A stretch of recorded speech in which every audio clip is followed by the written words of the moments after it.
And this isn't a Rumble rant, but I do want to call this out. GodOfKa, don't try leaving a comment either. He's most likely blocked your comments from being public. Which, by the way, hey, GodOfKa, you're here, and you're at the beginning of the show. Thanks. So beautiful things that we learned and that we gleaned from our Vulture experience. GodOfKa. We would have never been introduced to GodOfKa, right, had it not been for Vulture DM. So there are silver linings. I guess. Why not? I can't think of a better time and a better segue than to take a look at this month's look into Ka's Kaka.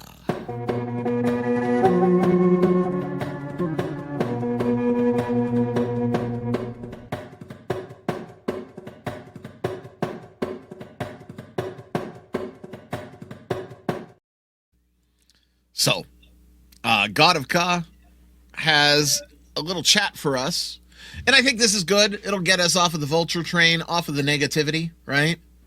And he took a look at 5th edition multiclassing. So Jack, this could be something that applies to your campaign. Let's hear what Ka has to say this month. D&D 5e 2014 multiclassing sucks balls, and here's why. Well, there you have it. 2014. He ain't wrong. Yeah. Ability score prerequisite is a non-issue. If your group's DM allows...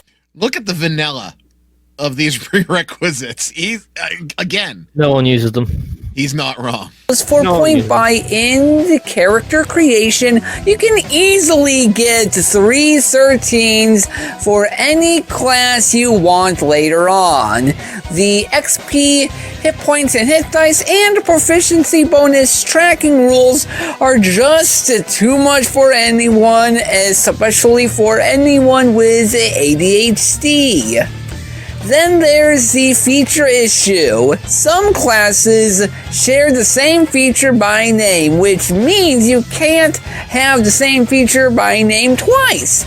Therefore, the level where you got the same feature a second time is a dead level. God, you're assuming that they actually play test. He's not wrong. He's not don't get to these levels. But he's not wrong, man. Let's keep going. All right. Spellcasting is a whole other mess I can talk about next time. This goes to say multiclassing was a rule that wasn't designed around. If they did design around this rule properly, we should have multi-class compatible versions of the D&D 5e classes. I usually can find something to take umbrage with, but Ka covers all of his bases all of the time. He's spot on. He is spot on. So there you go. Ka's look into Dungeons and Dragons 5th edition multiclassing for you. Yeah, I like it.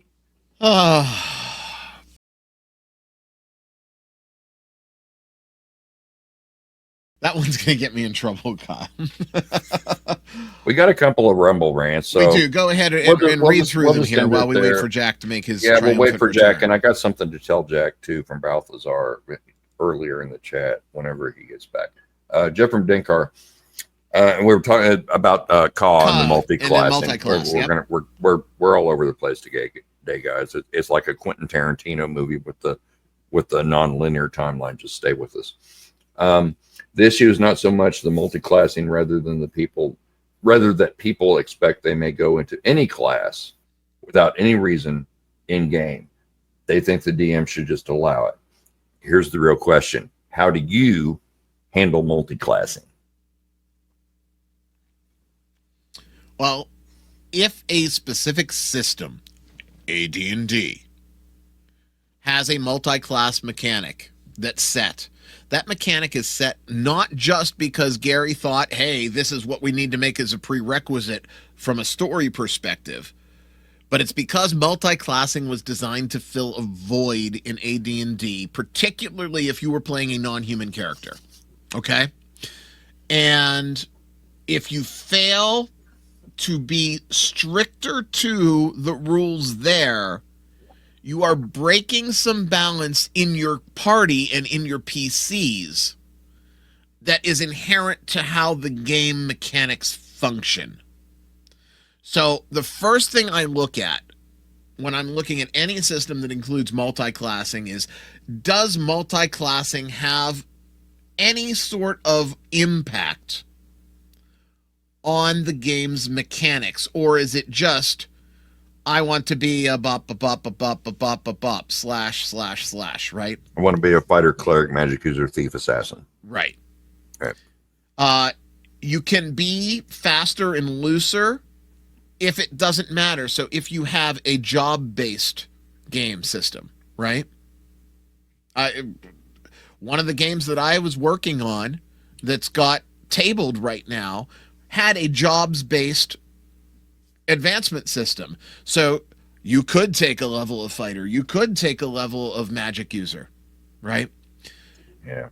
It really boils down to, how does the multi-class interact with the mechanics of the game? From there, if you've determined that multi-classing is able to be sort of hand-waved as far as requirements, and I wouldn't necessarily do that because the requirements are there for a reason, unless it is D&D 2024 with no playtesting, then, that's on you. For me, I'm really digging into, what is this multi-class character, A, going to do to my game, and B, do to the mechanics of the system that I'm running.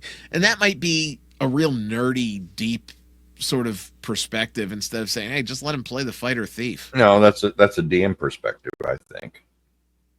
What do you do, Kyle?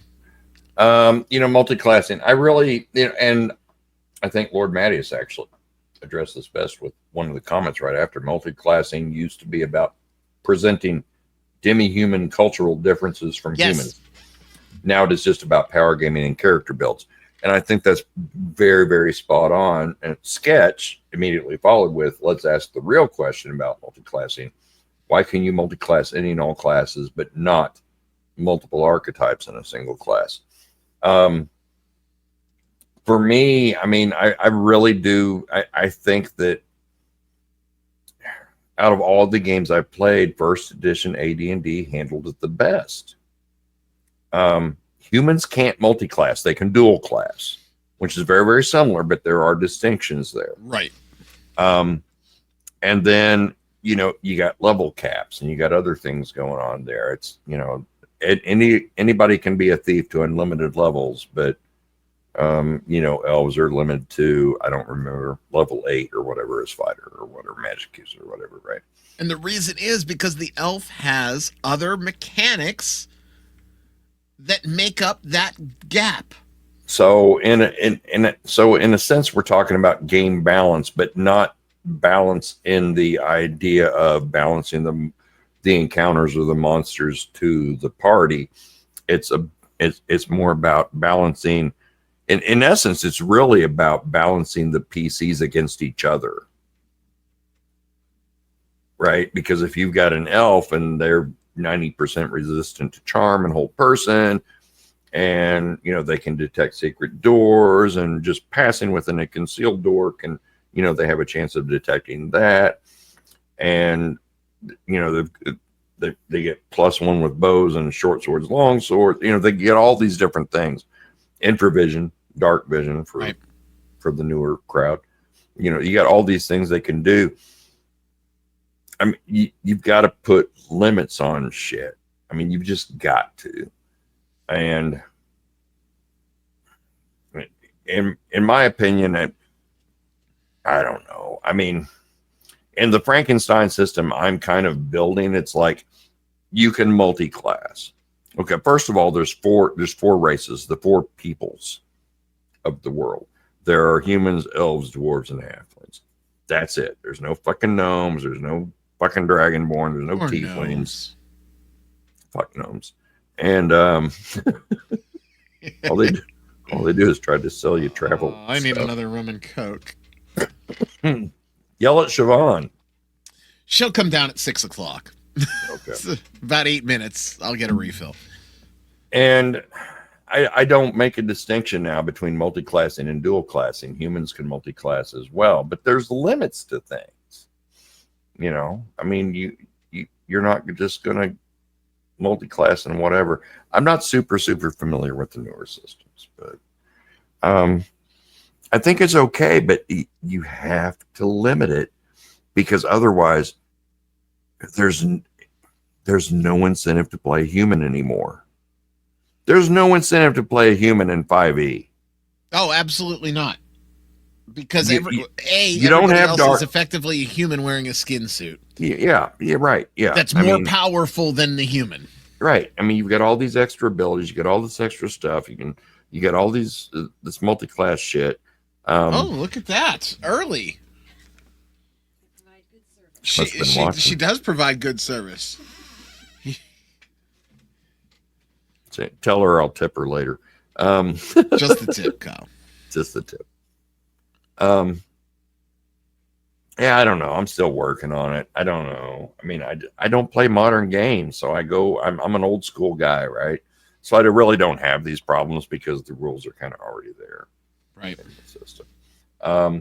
We've got some other stuff going on here.